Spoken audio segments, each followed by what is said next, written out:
हरि नारायण नारायण नारायण, हरि नारायण नारायण नारायण, हरि नारायण नारायण नारायण, हरि नारायण नारायण नारायण, हरि भजन बिना सुख शांति नहीं, हरि भजन बिना सुख शांति नहीं, हरि नाम बिना आनंद नहीं, हरि नाम बिना आनंद नहीं, हरि भजन बिना सुख शांति नहीं, हरि भजन बिना सुख शांति नहीं, सुख शांति नहीं, सुख शांति नहीं, आनंद नहीं, आनंद नहीं।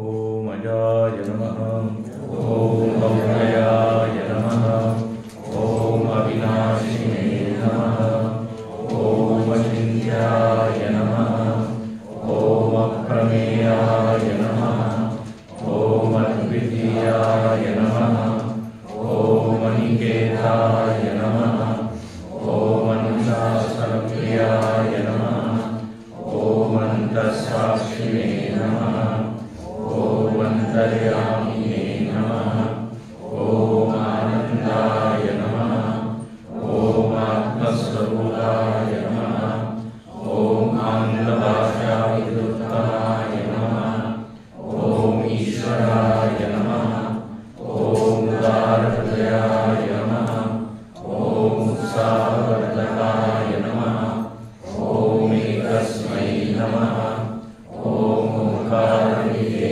नमः, ओम करुणासागराय नमः, ओम कर्मपरायणाय नमः, ओम कालातीताय नमः, ओम कैवल्यस्वरूपाय नमः, ओम कैवल्यस्वरूपाय नमः। कैवल्य शब्द केवल से बनता है, केवल। केवल का जो भाव है उसको कहते हैं कैवल्य। भाववाची संज्ञा होती है ना, जैसे मनुष्य और मनुष्यत्व, जीव जीवत्व, तो केवल, केवल मतलब जो अकेला है उसको तो केवल। और उस केवल का जो भाव है उसको लेंगे कैवल्य। केवल देखिए, हम लोग बोलते हैं ना, आप अकेले ही आए क्या, जब ऐसा बोलना होता, केवल आप ही आए क्या, केवल मतलब क्या, एक अकेला। तो केवल जो है वो परमात्मा का ही नाम है वास्तव में। परमात्मा बेचारा है, अकेला, उसका कोई नहीं है। भय प्रकट कृपाला दीन दयाला, उसके अंदर आता है संग सहाय न दूजा,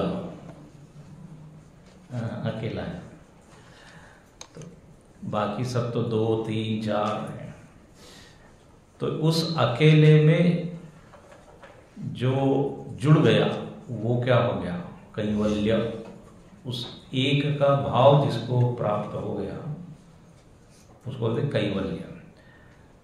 कैवल्य नाम का एक उपनिषद भी है, कैवल्य उपनिषद। तो कैवल्य का अर्थ हो जाता है मोक्ष। जो उस एक तत्व से जुड़ गया या एक तत्व रूप हो गया, उसको क्या बोलेंगे, इसको कैवल्य की प्राप्ति हो गई। तो गुरुदेव इस तरह से कैवल्य स्वरूप थे, जीते जी ही जो उस एक परम तत्व से एक रूप हो गए, इसलिए उनका नाम हुआ कैवल्य। फिर आगे का नाम ओम कृतात्मने नमः।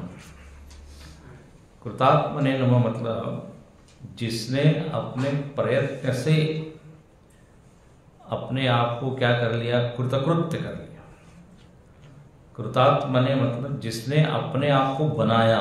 चलो कृत मतलब क्या? कृत बनाया, आत्मने मतलब स्वयं से, स्वयं प्रयत्न करके, मेहनत करके उन्होंने अपने व्यक्तित्व का निर्माण किया और जो उनका संकल्प था वो उन्होंने पूरा किया। तो गुरुदेव जब प्रारंभ में यहाँ से पढ़ के गए तो अकेले ही थे, पूना में गए पहले, पूना में, लेकिन अब यहाँ से वो संकल्प लेके गए थे कि इस ज्ञान को हम सब तक पहुंचाएंगे। तब पवन महाराज जी ने कहा था कि 4 लोग तुम्हारे पास आ जाए तो तुम सफल अपने आप को मानना, और यदि नहीं मिले तुमको तो वापस यहीं आ जाना, हिमालय तुम्हारा घर है, ऐसा वो बोले थे। हिमालय जो को अभिप्राय ये था कि देखो ये वेदांत इत्यादि कौन सुनेंगे, सब लोग अपने अपने जिंदगी में मस्त है, कौन ये आत्मा परमात्मा की चर्चा सुने।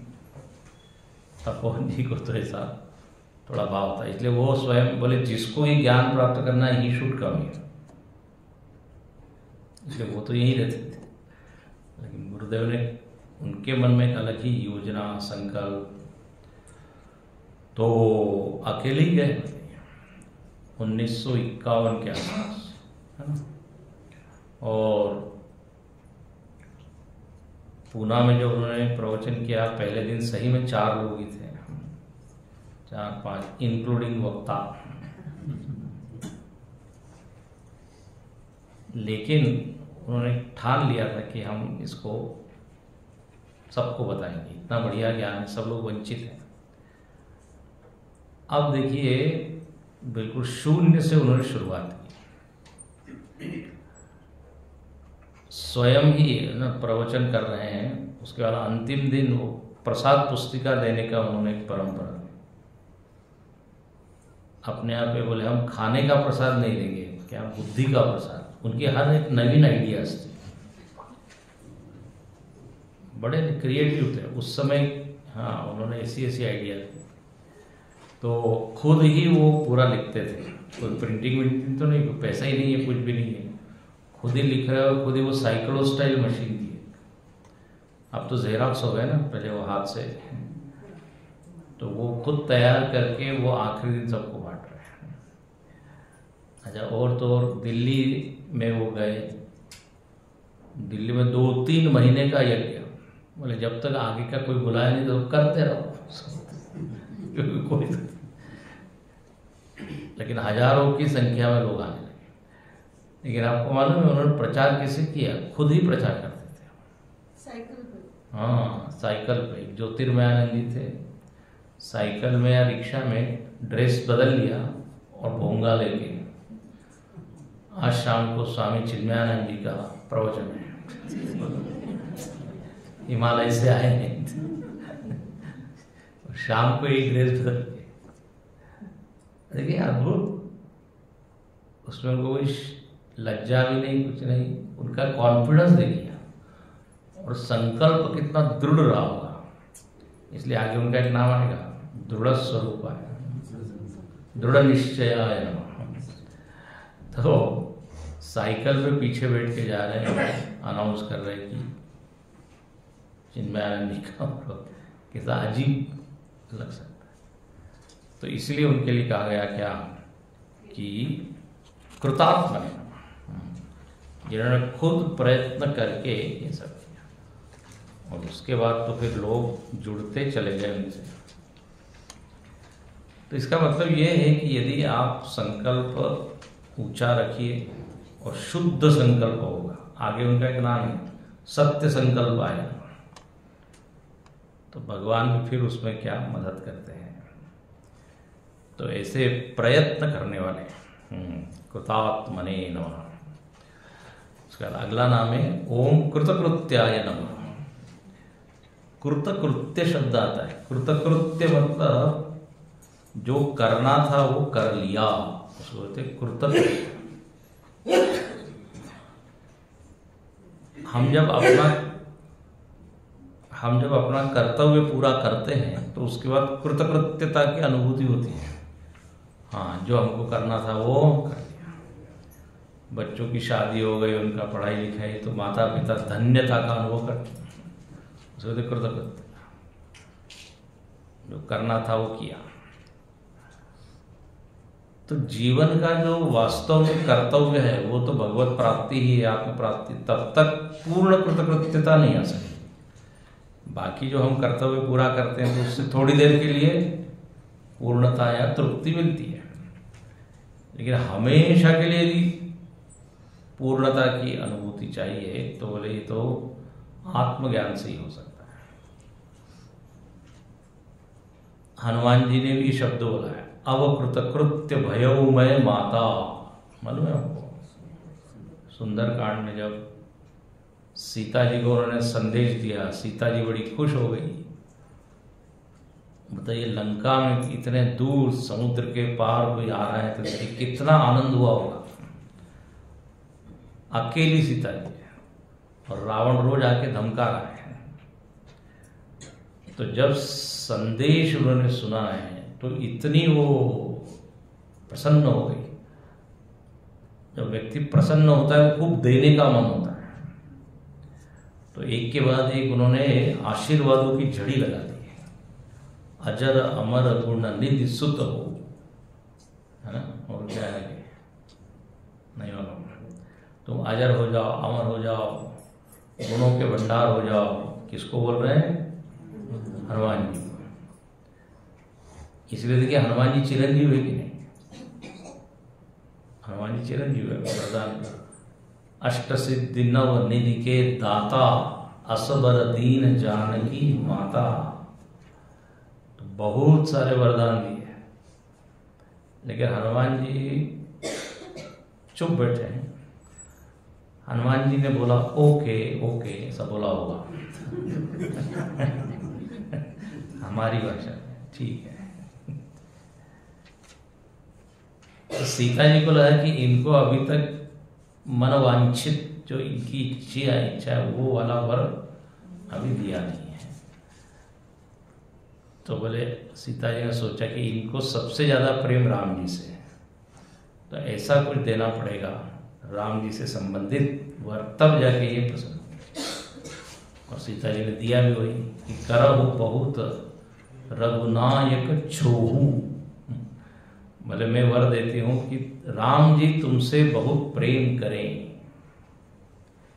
वहां पे देखो शब्द है छोहू, एक आता नेहू, नेहू मतलब स्नेह।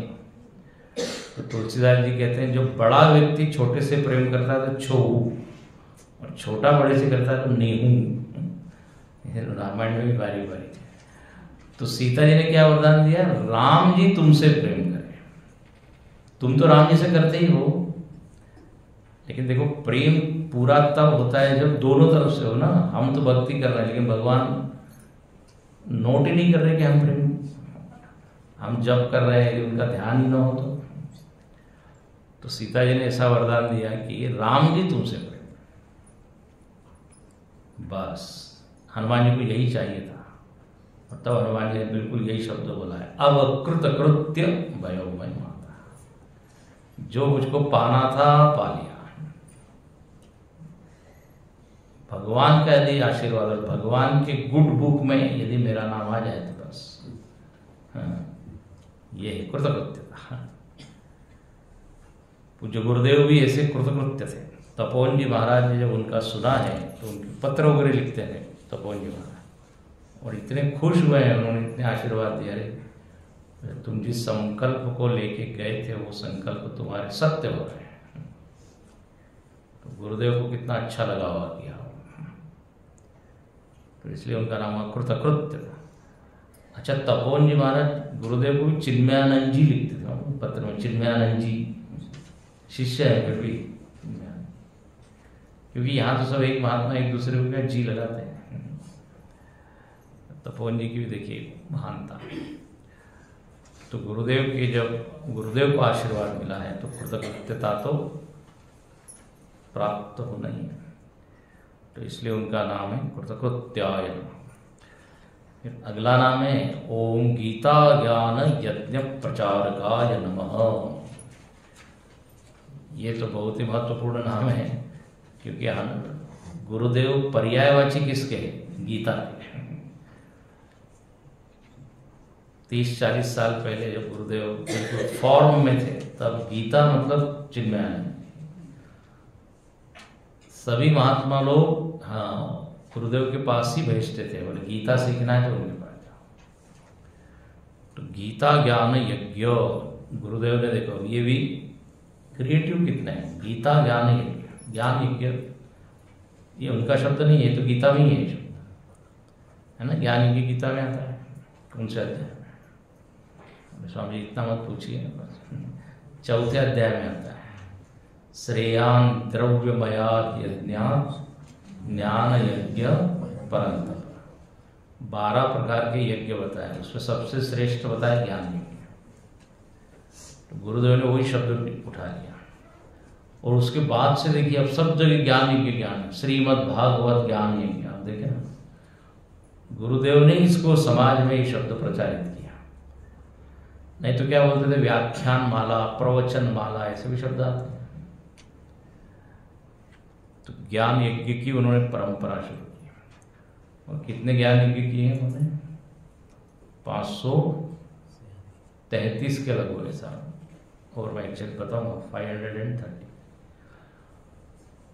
533 को आप 7 से गुणा कीजिए, मतलब इतने दिन तक वो गीता बोलते रहे, 7-7 दिन। सुबह उपनिषद, शाम को गीता, ये उनका रूटीन, इस तरह के कार्यक्रम होते। तो उन्होंने लगभग 40 वर्ष तक ये गीता का प्रचार प्रसार किया। स्वामी चिदानंद जी महाराज, जो कि उनके गुरु भाई थे, उनकी ओर देख के बोलते, बोले इनमें 100 कृष्णा दर्द है, 100 कृष्णा। मतलब जो कृष्ण ने काम किया उसे 100 गुना काम इन्होंने किया। कृष्ण भगवान ने तो अर्जुन को सुनाया, इन्होंने मालूम नहीं कितने लोगों को सुनाया है। तो ऐसे गीता का प्रचार करने वाले, और उन्होंने गीता के ऊपर भाष्य लिखा।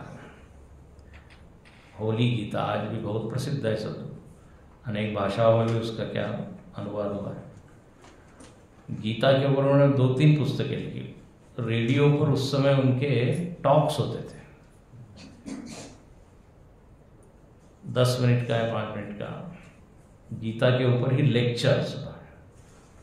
उसी की पुस्तक बन गई है आर्ट ऑफ मैन मेकिंग, मानव निर्माण कला। गीता के ऊपर ही वो क्या है, वो भाषण है, रेडियो पर दिए जाते हैं। लगभग 9 अध्याय हो चुके थे, उसमें 9 अध्याय हैं। फिर उन्होंने बच्चों के लिए पुस्तक लिखी, गीता फॉर चिल्ड्रन। तो गीता के ऊपर खूब काम किया। अच्छा, उनकी गीता में भी आप देखेंगे वो जो अनुक्रमणिका है, उन्होंने उसमें टॉपिक वाइज लिखा हुआ है। अभी मालूम नहीं क्या था, लेकिन वो टॉपिक वाइज उन्होंने अध्याय में कौन से विषय है उसका भी उन्होंने वर्गीकरण किया है। अर्जुना डाउ, फिर सेल्फ नॉलेज, फिर माया, फिर तो काफी उन्होंने उसके ऊपर मेहनत करके वो ग्रंथ तैयार किया। तो ऐसे गीता को प्रचारित करने वाले, उस दिन हमने बताया था, एक संत थे, उनका नाम था हरिप्रसाद गिरी। हरिप्रसाद गिरी, उन्होंने कहा कि इनके प्रवचन सुन के यही लगता है कि इन्होंने डायरेक्ट भगवान के मुख से ही सुने, क्योंकि इतनी स्पष्टता, इतना क्लियर ज्ञान गीता के बारे में इनके पास है। तो ऐसा गीता ज्ञान यज्ञ प्रचार का, इसके ऊपर और विचार कीजिए। उसके बाद उनका नाम है ओम गुरवे नमः। ओम गुरवे नमः। गुरुदेव कौन है? तो बोले गुरु है, तो सरल है, गुरु है। हालांकि उन्होंने कभी अपने आप को गुरु नहीं किया। ये गुरु नाम कौन देता है? शिष्य ही देता है। उस दिन में हम बता रहे थे, अपने से कोई गुरु यदि बोल रहा है तो वास्तव में गुरु नहीं है। आदि शंकराचार्य जी को भी जगत गुरु सारे लोगों ने ये पदवी दी है। सारे जो आचार्य थे, न्याय, वैशेषिक, सांख्य, योग इत्यादि, सारे दार्शनिकों ने कहा कि आप हमारे गुरु हैं, क्योंकि आप हमारे दर्शन को भी जानते हैं, सारे तत्व ज्ञानों को जानते हैं। तो जगत गुरु, गुरु का अर्थ क्या है? तो बोले जो अंधेरे से प्रकाश की ओर ले जाए। गुरुदेव ने मालूम नहीं कितने लोगों को इस अज्ञान अंधकार से दूर किया। उन्होंने अब आज तक देखिए हमारे 15-16 बैच हो गई। शुरुआत में उन्होंने अपील की थी लोगों से, जब वो प्रारंभ करना चाहते थे सांदीपनी, तो जहां भी जाते थे बोले मुझको कुछ लड़के दीजिए, और कहते थे जैसे भगवान विश्वामित्र जी जो है दशरथ जी के पास गए, क्या मांगा? राम लक्ष्मण जो धर्म का काम करना है, ऐसे उन्होंने अपील की। और लोगों ने, उनकी वाणी में प्रभाव तो था ही, इसलिए कोर्सेज शुरू किए। पुराने आप यदि फोटो देखे तो बहुत सारे ब्रह्मचारी लोग हैं। अपने गुरु जी स्वामी तेजोमय जी, वो 1970 में उन्होंने ज्वाइन किया। इतने सारे ब्रह्मचारी, 101 ब्रह्मचारी बैठे हुए। तो गुरु, अच्छा देखो, गुरुदेव ने देखिए उस समय तो कुछ पैसा भी नहीं था, प्रवचन करने जाते थे, दक्षिणा जो मिलती थी उससे ब्रह्मचारियों को भोजन इत्यादि दिया।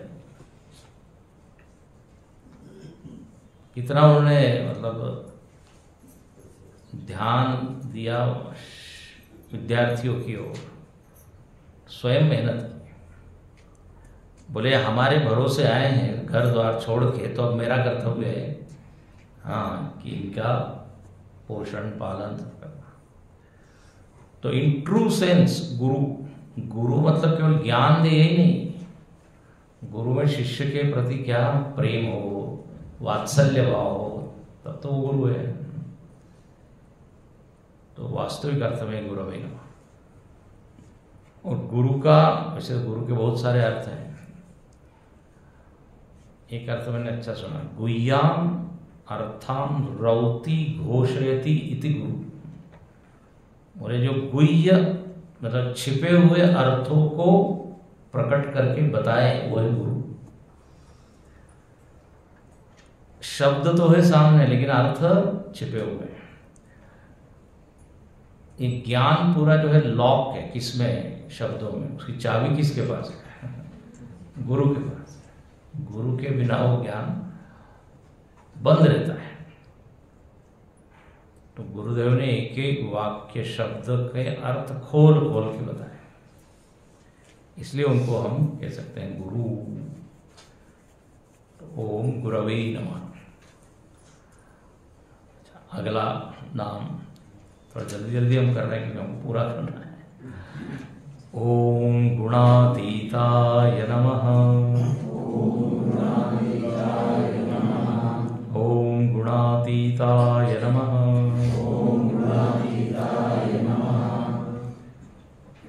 ओम गुणातीताय, गुणों के अतीत है।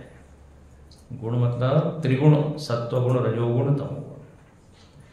हम लोग गुण के अधीन है, गुणातीत नहीं है, गुणाधीन है।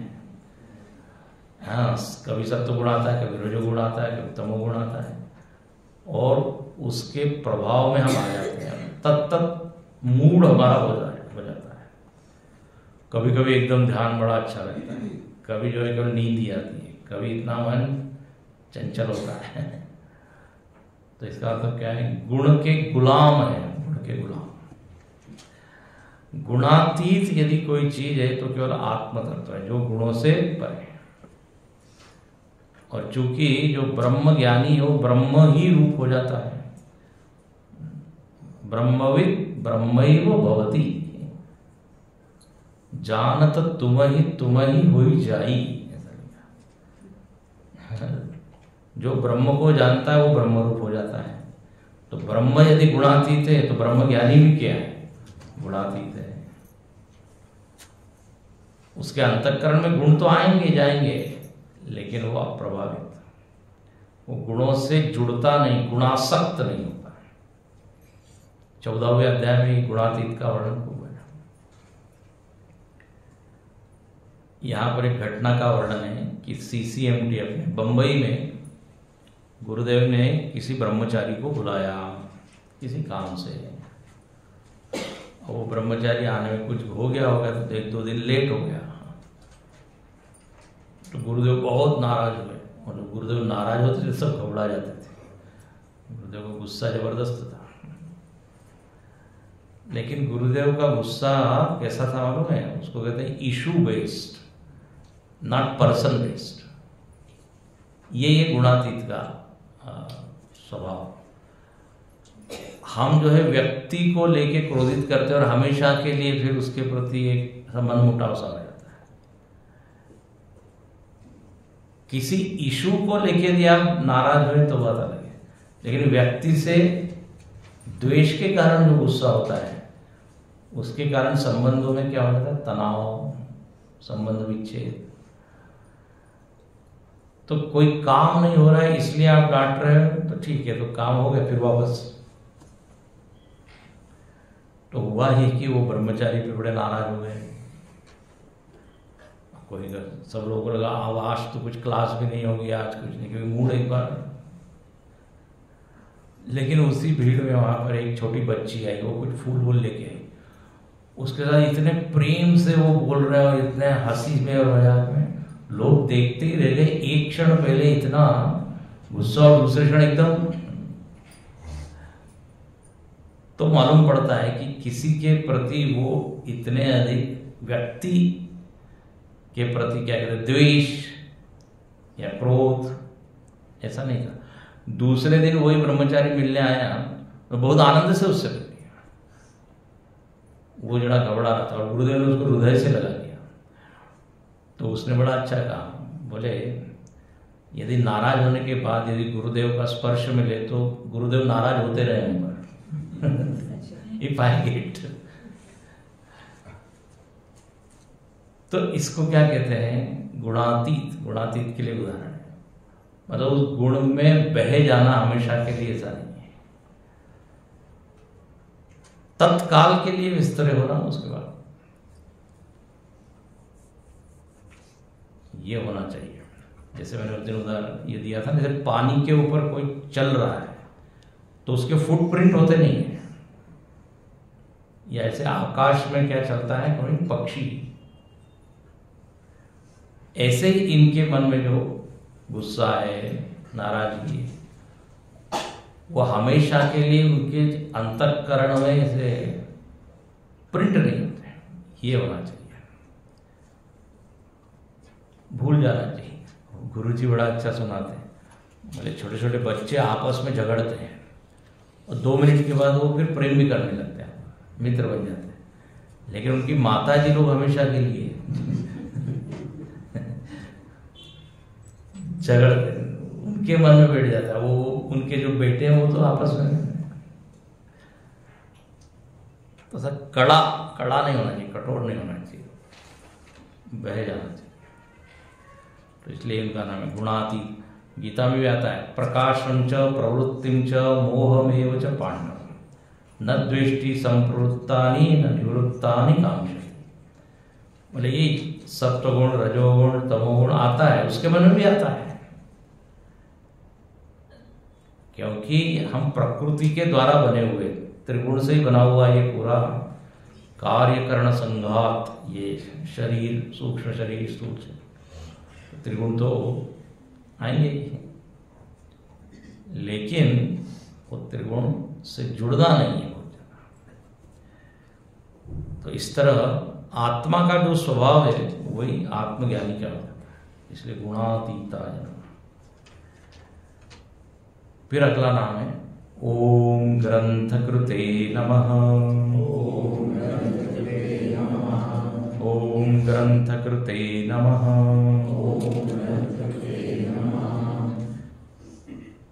जिन्होंने अनेक ग्रंथों की रचना की, ऐसे गुरुदेव को नमस्कार। ग्रंथ कृते। और अब आप यदि चिन्मय मिशन के बुक स्टॉल पे जाए तो आपको ये नाम सार्थक होता हुआ दिखाई देगा। कितने सारे ग्रंथ उन्होंने लिखे हैं। देखिए गुरुदेव जो है वो लिखते थे पहले नेशनल हेराल्ड में, है ना, एक न्यूज़पेपर था, उसमें वो जर्नलिस्ट है ना, जर्नलिस्ट मोची के निक नेम से लिखते थे, मोची। आप में से कितने लोगों ने वो सिनेमा देखा है, मूवी ऑन ए क्वेस्ट, गुरुदेव के ऊपर, है ना, उसमें आता है ना, उसमें यहाँ भी समय हो तो थोड़ा सी झलक दिखा देंगे, देखेंगे तो उसमें सब दिखा है। वो पहले जर्नलिस्ट थे तो लिखने के बड़े उनके शौक है, और वो ऋषिकेश में भी आए इसीलिए थे कि हम ये महात्माओं की पोल खोलेंगे, स्टोरी लिखेंगे, स्टोरी। तो लिखने के लिए आए थे। हम हमेशा कहते हैं साधुओं की पोल खोलने आए थे, खुद ही साधु बन गए। शिवानंद जी महाराज से ऐसे वो प्रभावित हुए। तो लिखने की उनमें एक गुण था, तो वही ज्ञान के पश्चात भी कंटिन्यू हुआ, इसलिए वो लिखते रहे। देखिए ज्ञानियों के भी प्रकार होते हैं अलग अलग। स्वामी शिवानंद जी महाराज डॉक्टर थे तो ज्ञान के बाद तो वो सेवा ही करते रहे। अब तपोवन जी महाराज एकांत प्रिय, तो ज्ञान के पश्चात एकांत में रहे। रामकृष्ण परमहंस पूजा के शौकीन, तो जीवन भर क्या करते रहे? पूजा ही करते रहे। कोई प्रवचन, अब जैसे गुरुदेव की ओरेटरी भी अच्छी थी, प्रवचन करते रहे। तो स्वभाव उनका लिखने का था, तो इसलिए उन्होंने बहुत सारे ग्रंथ लिखे। सुबह 3-3:30 बजे उठ के वो लिखते थे।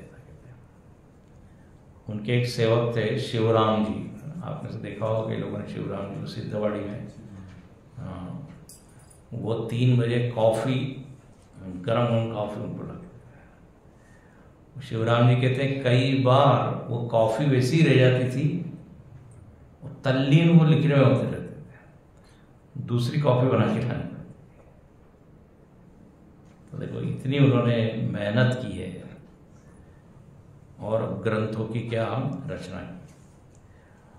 किसी ने उनसे पूछा कि हम आपसे कहाँ मिल सकते हैं, गुरुदेव से पूछा, तो गुरुदेव ने बड़ा अच्छा उत्तर दिया, meet me in my books.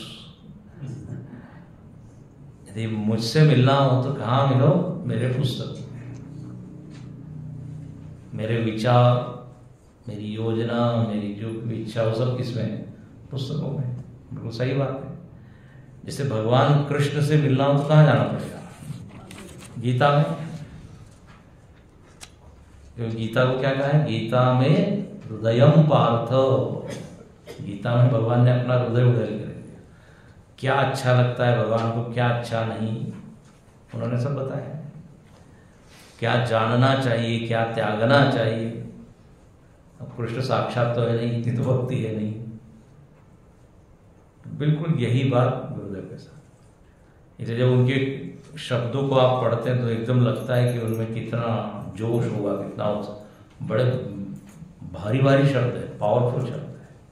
उससे व्यक्तित्व की एक झलक मिलती, पहचान मिलती है। तो उन्होंने बहुत सारे ग्रंथ लिखे, छोटों के लिए, बड़ों के लिए, बड़ों के लिए। फिर उन्होंने एक वो भी शुरुआत की ना, तपोवन प्रसाद। जानते हैं आप? तपोवन प्रसाद नाम से एक पुस्तक आती है। पहले उसका नाम था त्यागी। तपोवन जी महाराज से जब कहा गुरुदेव ने कि हम ये लिखना चाहते हैं एक पुस्तक, बोले बिल्कुल सादी पुस्तक होना चाहिए, उसका नाम भी ऐसा होना चाहिए जो है ना वेदांत के लाइन में, बिल्कुल त्यागी शब्द। तपोवन जी का तो प्रिय क्या है? त्याग। तो उसका नाम त्यागी था पहले। फिर एक उषा नाम से भी कुछ दिन चला। उसके बाद अभी जिस नाम से है वो क्या है? तपोवन प्रसाद। तो गुरुदेव उसमें लिखते रहे, और मिशन में जहाँ जहाँ भी कोई कार्यक्रम होते रहे तो उसकी रिपोर्ट आज भी उस तपोवन प्रसाद में आती है। तो ऐसे अनेक पुस्तक उन्होंने लिखी। उपनिषदों के ऊपर देखिए सारे उनके हैं, ईशावास्य उपनिषद, केनोपनिषद। वो जो भाषण देते थे उसी को ट्रांसक्राइब करके फिर पुस्तक के रूप में परिणित हुई। ईशावास्य उपनिषद इत्यादि आप देखिए इतना इतना बड़ा बड़ा है, उसके आगे प्रस्तावना इतनी है, क्योंकि वो दिल्ली में और कहाँ बम्बई, चेन्नई, एक एक महीना, दो दो महीना प्रवचन होते थे। लेकिन जैसे जैसे व्यस्तता होती चली गई, ज्ञान यज्ञ कम कम कम कम होते चले गए। लेकिन 7 दिन तक होते रहे, 7-7 दिन के। जो उन्होंने बोला वही क्या बन गए पुस्तकें। विवेक चूड़ामणि में उन्होंने कैंप लिया, विवेक चूड़ामणि, सिद्धवाड़ी में। उनकी तबीयत ठीक नहीं थी, तब भी उन्होंने गीता के ऊपर प्रवचन किए, क्योंकि कुछ लोग चाहते थे उनका वीडियो बने। तो लगभग 1991 के आसपास वो वीडियोस हैं जो आखिरी के। उसके लिए 2 महीने स्पेशल वो अमेरिका में रहे, PRC में। करुणा सागर है, हमने देखा था ना, कष्ट सहन करके उन्होंने लोगों के लिए ग्रंथ रचे, वीडियो दिए इत्यादि। ओम ग्रंथ कृते नमः। अच्छा, ग्रंथ ऐसी चीज होती है, व्यक्ति चला जाता है लेकिन ग्रंथ के रूप में वो जीवित रहता है। नहीं तो है ही। अब गीता देखिए, अर्जुन को हजारों साल पहले है, लेकिन आज भी वो जीवित है। अगला नाम ओम चिन्मयाय नमः। ओम चिन्मयाय नमः। चिन्मय, चिन्मय ये 2 शब्दों से मिलकर बना है। चित्तमय, संधि के कारण त का हो गया न, तथा दद न। चिन्मय, चित्त का अर्थ होता है चैतन्य, और चैतन्य का अर्थ होता है ज्ञान। चैतन्य के अलग अलग संदर्भ में अलग अलग रहता है। तो चिन्मय का अर्थ हुआ शुद्ध ज्ञान, एक तो ये हुआ, और दूसरा ज्ञान से जो भरा हुआ है उसको कहते हैं चिन्मय। जैसे हम बोलते हैं स्वर्णमय, स्वर्णमयी लंका, तो जिसमें स्वर्ण ही स्वर्ण, ये मयट प्रत्यय लगता है प्रचुरार्थे, प्रचुरता जहां होती है। 2 अर्थ है, प्रचुरार्थ है, विकारार्थ है। जैसे मृणमय घट, मिट्टी से बना हुआ क्या है, घट। तो मिट्टी का ही विकार है, या कहिए मिट्टी से ही भरा हुआ है। तो चिन्मय मतलब जो ज्ञान से भरा हुआ, यह अर्थ है। ज्ञान संपन्न, ज्ञान की ही मानो की मूर्ति। कितना बढ़िया नाम है चिन्मय। और ये नाम जो है चिन्मयानंद किसने दिया? स्वामी शिवानंद जी महाराज। क्योंकि पहले स्वामी शिवानंद जी के पास ही गए थे। दिल्ली से जब निकले तो ऋषिकेश आए। आप जाते समय ऋषिकेश में जा सकते हैं, डिवाइन लाइफ सोसाइटी का आश्रम है स्वामी शिवानंद जी महाराज का, बहुत विशाल है। ऋषिकेश में सबसे बड़ा आश्रम शायद उन्हीं का होगा। तो वहां पे वो रहे और गए थे 2-4 दिन के लिए, लेकिन वो अपनी छुट्टी बढ़ाते चले गए, फिर वापस गए ही नहीं। और उन्होंने एक दिन इच्छा व्यक्त की कि मैं तो संन्यास दीक्षा लेना चाहता हूँ। तब शिवानंद जी महाराज ने उनको संन्यास दीक्षा दी। तो दीक्षा गुरु कौन हुए? स्वामी चिन्मयानंद शिवानंद। आप यदि अपने हॉल में जाएं तो हॉल के पास में, हम ऊपर जाने के लिए रास्ता है ना, जहाँ से हम ऊपर जाते हैं, वहाँ पे शिवानंद जी और तपोवन जी दोनों का एक फोटो जरूर देखिए, आपको हम दिखाएंगे। सत्संग में तो केवल शिवानंद जी का है, हाँ दोनों का है, वहाँ भी का है, लेकिन एक अंदर भी है, वो दोनों खड़े हुए हैं, देखना चाहिए। तो शिवानंद जी ने इनको नाम दिया। बोले ये तो ज्ञान में बड़ा रुचि लेता है, ज्ञान की इच्छा है, तो नाम एकदम बढ़िया दिया, चिन्मय। और शिवानंद जी की देखिए उदारता। बोले तुमको ज्ञान चाहिए तो कहाँ जाओ? तपोवन जी महाराज के पास। उन्होंने भेजा यहाँ पे उत्तरकाशी में। तो ऐसे ये स्वामी जी चिन्मयानंद जी के नाम से प्रसिद्ध हुए। पहले उनका नाम था बालकृष्ण मेनन। तो ओम चिन्मयानंद नमः। और बाद में तो देखिए बिल्कुल उनके सारे प्रवचन एकदम ज्ञान से भरे हुए, तत्व ज्ञान, वेदांत ज्ञान, ब्रह्म ज्ञान, सारे शंकराचार्य जी के प्रकरण ग्रंथों पर भी वो प्रवचन करते रहे। तो ज्ञान प्रधान ही सब, आत्मबोध इत्यादि, विवेक चूड़ामणि। अच्छा, गुरुदेव मिशन का नाम चिन्मय मिशन रखना नहीं चाहते थे, लेकिन तो लोगों के आग्रह पे उन्होंने ये मिशन का नाम चिन्मय मिशन। नहीं, लोग कहेंगे अपना ही नाम बताइए रख रहा है। तो लोगों ने कहा चिन्मय का अर्थ आपका नहीं है नाम था, चिन्मय का अर्थ होता है ज्ञान। चिन्मय शब्द शास्त्रों में आता है, चिन्मयं व्यापियत सर्वं त्रैलोक्यं सचराचरं तत्पदं दर्शितं येन तस्मै श्री गुरवे नमः। ये गुरु गीता का श्लोक है। ये आपका नाम नहीं है, ये तो तत्व का नाम है। ओम चिन्मयाय नमः। चैतन्य रूप जो है ऐसे स्वामी जी, उनका नाम चिन्मय। फिर अगला नाम ओम छिन्न संशयाय नमः। हाँ, गुरु को क्या होना चाहिए? संशय रहित होना चाहिए। गुरु को यदि संशय है तो फिर लोग कहेंगे पहले आप शिष्य बनिए। तो छिन्न संशय आएगा, मतलब जो लोगों के संशयों को छिन्न भिन्न कर देगा। भिद्यते हृदय ग्रंथि छिद्यन्ते सर्व संशया। तो गुरुदेव एक प्रश्न उत्तर का सत्र रखते थे, क्वेश्चन शिविरों में हम लोग देखते थे। आखिरी दिन जो है या बीच में सब लोग जो है उनको लिख के देते थे कागज में, और बोले नीचे नाम जरूर लिखना है। बिना नाम वाले कोई कोई दे देते, उसका उत्तर ही नहीं देते थे।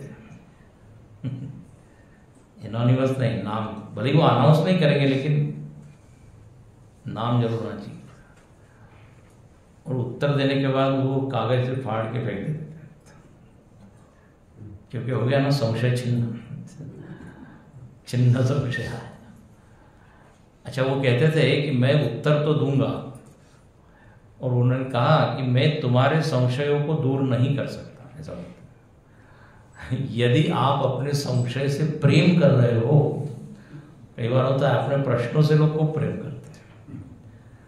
बस स्वामी जी, मैंने ये प्रश्न 10 लोगों से पूछा है, 11वां नंबर आपका है। हाँ, अपने प्रश्न से ही। और उसके पीछे प्रयोजन ये होता है कि देखिए इनको कितना आता है, कितने पानी में है। तो ये सही भाव नहीं है। तो उन्होंने लिखा कि मैं तुम्हारे शंका को दूर नहीं कर सकता जब तक तुम तैयार न हो। ऐसा अपने आग्रह को छोड़ो, या हम जैसा उत्तर चाहते थे वैसा मैं दूं, ऐसे ही होता है। लोगों की अपेक्षा होती है। तो गुरुदेव ने अनेक लोगों के, अच्छा, और होता तो ये था, सबका ही अनुभव है कि कई प्रश्न अपने मन में होते हैं और हम सोचते कि हम बाद में पूछेंगे, लेकिन वो सत्संग में अपने आप वो प्रश्न के उत्तर मिल जाते हैं। कई बार होता है। तो ये आचार्य बल होता है, गुरु का बल होता है, जो अपने भीतर छिपे हुए संशयों को काट देता है। तो गुरुदेव के भी ऐसे अनेक शिष्य हुए जिनके संशय छिन्न भिन्न हुए। और संशय यदि रहे तो क्या बोलते हैं? संशय आत्मा विनश्यति, छिन्न संशयाय नमः। कोई आंख का डॉक्टर है और यदि उसकी ही आंख खराब हो तो वो रोगी की आंख को दूर कर सकते हैं। गुरुजी सुनाते हैं ना, एक व्यक्ति गया एक आंख के डॉक्टर के पास, और वो बोलने लगा कि डॉक्टर साहब मुझको हर चीज दो दो दिखती है। तो डॉक्टर ने कहा तुम दोनों को एक ही समस्या है क्या?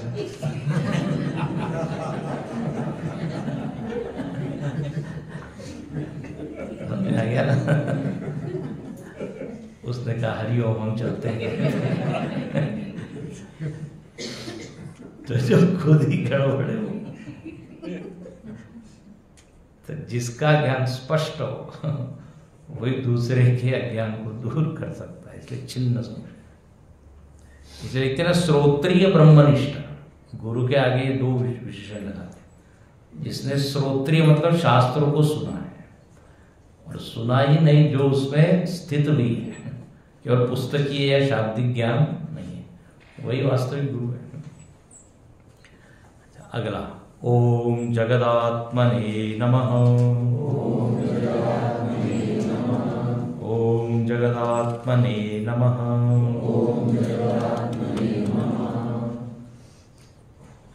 जगत की जो आत्मा है ऐसे गुरु को प्रणाम। देखिए यहाँ पर भाव क्या है, जिसका तादात्म्य सबसे, जो सबसे जुड़ा हुआ है,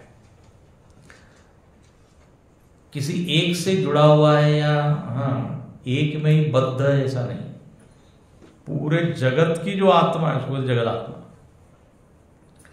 उपनिषद में एक शब्द आता है सर्वात्मा, सर्वात्म भाव को वो प्राप्त हो जाता है। जिसने ये अनुभव कर लिया कि मेरी आत्मा सबकी आत्मा है। गुरु स्तोत्र में श्लोक है ना, मदात्मा सर्वभूतात्मा। उसकी पहली लाइन, मन्नाथ श्री जगन्नाथ मद गुरु श्री जगत मदात्मा सर्वभूता तस्मै श्री गुरवे नमः। ये है तो जिसका ज्ञान एकदम स्पष्ट है, जो यहां है वही वहां है, तो जिसके भीतर ये भेदभाव नहीं है। इसलिए गुरुदेव के अनेक ऐसे शिष्य हुए जो वैसे तो क्या थे, क्रिश्चियन थे, मुस्लिम थे, लेकिन उन्होंने भी गुरुदेव को स्वीकार किया गुरु के रूप में। अमेरिका में वो जब थे तो वहां पे उस समय वो हिप्पी मूवमेंट था, हिप्पी मालूम, बीच में 1980s वगैरह में वो ऐसे विचित्र थे, वो वहां आते थे पीआरसी में। तो हर किसी के लिए जो उपलब्ध है, जगत के लिए, तो जगदात्मा है। गुरुदेव के वहां पे अमेरिका इत्यादि में चर्च में जो है वो भाषण में फोटो है, बड़े बड़े चर्च में, और वहां पे वो क्रिश्चियन लोगों ने कहा जब गुरुदेव ने प्रवेश किया, गुरुदेव की पर्सनैलिटी तो एकदम ऐसी ऊंची थी, उन्होंने कहा बोले एकदम ऐसा लगा मानो कि कोई जेसस ही आ गया, जीसस ईसा मसीह आ गया, एकदम उनके मन में वो भाव आया। जगदात्मने नमः कहते हैं, जाकी रही भावना जैसी प्रभु मूरत देखी तेरे तैसी। तो यही बात यहाँ पे हुई है।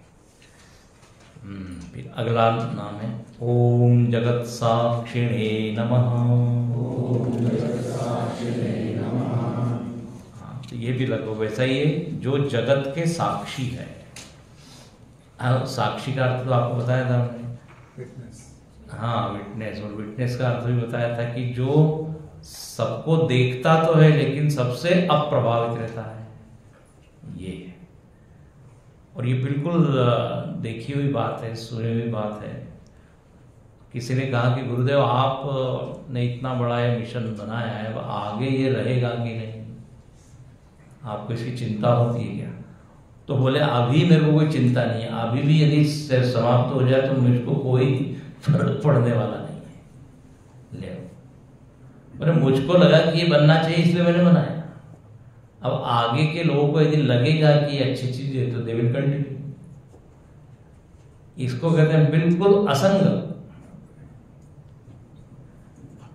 ऐसा नहीं कि अब मैंने क्रिएट किया है तो बस मेरा ही नाम होते रहे और नथिंग। बिल्कुल एकदम गुरुदेव जो है ना साधु थे, एकदम फक्कड़ साधु वास्तव, क्योंकि यहाँ पे साधुओं के बीच में हो रहे हैं। अब उनका डील डॉल वगैरह तो बाद में ऐसा लगता है इसको, ये तो बहुत ही ना रहनी उनकी अलग दिखती बात की, लेकिन पहले की जो मूल में है वो एकदम साधु है। तो वो कहीं आ सकता है, ये कोई इच्छा नहीं की। बोले हाँ मुझको लगा कि ऐसा होना चाहिए तो बनाया, लेकिन ऐसा नहीं कि मैं ये टूट जाएगा तो मैं कोई निराश हताश हो जाऊंगा, अरे मैंने बनाया, अरे मैंने क्या बनाया है। कोई ईगो थोड़ी है इसमें, अहंग थोड़ी है। भगवान ने हमको निमित्त बनाया, भगवान ने संकल्प दिया हो, ये चीज क्रिएट हो गई। जगत साक्षी है। अगले दो नाम, ओम जनप्रियाय नमः, ओम जितेन्द्रियाय नमः, ओम जीव ब्रह्मैक्य विदे नमः,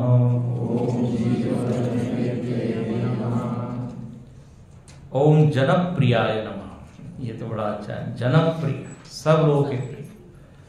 यदि वो प्रिय नहीं होते तो इतने हजारों लाखों लोग आज मिशन से जुड़ते नहीं। जनप्रिय, जनप्रिय में दो तरह से समास हो सकता है। जनस्य प्रिय मतलब मनुष्यों के जो प्रिय है, और दूसरा क्या है, जिनको मनुष्य प्रिय है। हाँ, उल्टा हो गया, लोगों के जो प्रिय है हो गया, और दूसरा जिनको लोग प्रिय है, ये भी हो सकता। और गुरुदेव को प्रिय लोग थे, इसीलिए सबको बुलाते, आओ आओ। किसी ने गुरुदेव से कहा कि आप इतने लोगों के बीच में रहते हैं, आप थक नहीं जाते हैं? गुरुदेव बड़ा अच्छा उत्तर दिया, बोले यदि आपको फूलों के बीच में रखा जाए तो आपको अच्छा लगेगा ना, कांटों के बीच में रखा जाए तो निश्चित ही आप अनकंफर्टेबल फील। बोले these all people they are like fragrant flowers. देखो क्या, तो why should I get time, ये भाव है। तो लोग जिनको अच्छे लगते हैं और जिनको लोग अच्छे लगते हैं, दोनों लगते हैं। ओम जनप्रिया, इतना बड़ा उन्होंने मिशन खड़ा किया, तो बिना लोगों के तो वो तो कहते थे all this members are my hands and legs, ये मेरे हाथ पांव हैं, इन्हीं के द्वारा मैं चलता हूं, इन्हीं के द्वारा कार्य होता है। जनप्रिया है। आप यदि पुराने फोटो देखिए, एक आध दिन दिखाएंगे आपको, चौपाटी इत्यादि पर उनके भाषण होते थे, आजाद मैदान में हजारों लोग ऐसे नीचे बैठे हुए हैं। देखो उस समय का चित्र और अभी का चित्र एकदम अलग है। उस समय कुछ ही लोग चेयर पे बैठते थे, बाकी सब जमीन पे। अब कुछ ही लोग जमीन पे, सबका प्रमोशन हो गया है। पुराने फोटो देखने में एकदम ये स्ट्राइकिंग बदल, सब लोग नीचे बैठे। तो वो इतने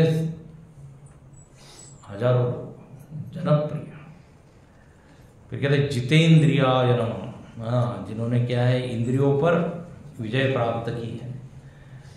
बिना जितेंद्रिय हुए इतने बड़े महात्मा बन ही नहीं सकते। जितात्मना जितश्वास, जितेंद्रिय। भागवत जी में परीक्षित महाराज को सुखदेव जी कहते हैं, बोले ना दूसरे स्कंद में ध्यान करना है तो ये सब जीतना पड़ेगा। जितश्वास, जितासन, जितेंद्रिय, और एक और है, चार चीज। जितात्मना, जितात्मना। तो जिसने जीत लिया है इंद्रियों को, इंद्रियों को जीतना मतलब क्या, हमने सुबह एक चर्चा हुई थी। इंद्रियां अपनी बात माने। तो जब एक राजा दूसरे के ऊपर विजय प्राप्त करता है, मतलब क्या, वो उसके अधीन हो गया, अब उसके शासन में रहता है। तो इसलिए गीता में एक शब्द आता है, जितात्मना प्रशांतस्य। जितात्मा, जिसने इंद्रियों पर विजय प्राप्त की। इंद्रिय उसके आदेश के अनुसार चलो तो चलती है, रुको तो। हम लोग जितात्मा नहीं है, हम पराजितात्मा है। इंद्रिया कहती है तो हम चलते हैं। किंकर कंचन कोह काम के। तुलसीदास जी कहते हैं लोग मुझको कहते हैं मैं राम का दास हूं, लेकिन मैं अपने आप को देखता हूं तो बोले मैं इंद्रियों का दास हूं। ये तुलसीदास जी कह रहे हैं। तो गुरुदेव कैसे जितेंद्रिय, मैंने पहले कल के प्रवचन में बताया, सुबह की कक्षा में बैठे हैं, बताइए 4-4 घंटे बैठे, 5:30 बजे से 8:30 बजे तक। तो जब तक इंद्रियों पर विजय नहीं होगी नहीं हो सकता। तो इसलिए नाम है जितेंद्रिय नमः। फिर जीव ब्रह्मैक्य विदे नमः। जीव और ब्रह्म के ऐक्य को जो जानता है, विदे मतलब जानना, जानना। पीछे आता ना ओंकार विदे नमः, ओंकार को जानने वाला। ऐसे ही जीव और ब्रह्म के ऐक्य, जीव ही ब्रह्म है, जीव और ब्रह्म में कोई अंतर नहीं है। ये बहुत बड़ा सिद्धांत है, सबसे ऊंचा सिद्धांत है वेदांत का। सारी वेदांत की पढ़ाई इसी ज्ञान की प्राप्ति के लिए कि मैं अपने ब्रह्म रूप को जान लूं। जीवो ब्रह्मैव ना परः। शंकराचार्य जी कहते हैं जीव ही ब्रह्म है। सामान्यतः हम क्या समझते हैं, जीव ब्रह्म का अंश है, जीव ब्रह्म से अलग है कि नहीं। द्वैत दर्शन वाले कहते हैं जीव और ब्रह्म में भेद है। विशिष्टाद्वैत वाले कहते हैं जीव ब्रह्म का अंश है। अद्वैत वाले क्या कहते हैं, बोले जीव ब्रह्म एक है। उपाधि के कारण दो भेद हुए हैं। अब ये सब वेदांत के विषय है। या अज्ञान के कारण जीव को ब्रह्म से हमने अलग कर दिया। तपोवन जी महाराज ने यही उनको ज्ञान कराया ऐक्य का। तत्वमसि वह तुम हो, है कि नहीं। अहम ब्रह्मास्मि, ये जीव ब्रह्म है। तो ऐसे इस एकत्व में जो स्थित है वो श्री सद्गुरु है। तो जीव ब्रह्मैक्य विदे नमः। और अगला नाम है ओम जीवन मुक्ताय नमः।